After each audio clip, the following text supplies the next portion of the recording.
फलटण ग्रामीण पोलीस स्टेशनच्या हद्दीमधील अलगुडेवाडी तालुका फलटण येथून अहिल्यानगर शहरामधील निंबोडी येथे गेलेल्या एका कुटुंबातील 5 वर्षीय चिमुकला आनंदवन वॉटर पार्कमध्ये बुडून मृत्युमुखी पडल्याची दुर्दैवी घटना घडली आहे।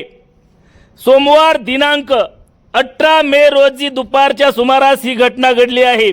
यामुळे अलगुडेवाडी तालुका फलटण गावातील पवार कुटुंबियांवरती दुःखाचा डोंगर कोसळला आहे। याबाबतची अधिक माहिती अशी की अलगुडेवाडी तालुका फलटण येथील राजवीर भारत पवार हा चिमुकला आपल्या कुटुंबियांसमवेत उन्हाळ्याच्या सुट्टीनिमित्त अहिल्यानगर या ठिकाणी गेला होता। आनंदवन वॉटर पार्कमध्ये दुर्दैवीरित्या त्याचा दिनांक 18 मे रोजी मृत्यू झाल्यामुळे अहिल्यानगर निंबोडी परिसरासह फलटण तालुक्यातील अलगुडेवाडी गावावरती शोककळा पसरली आहे।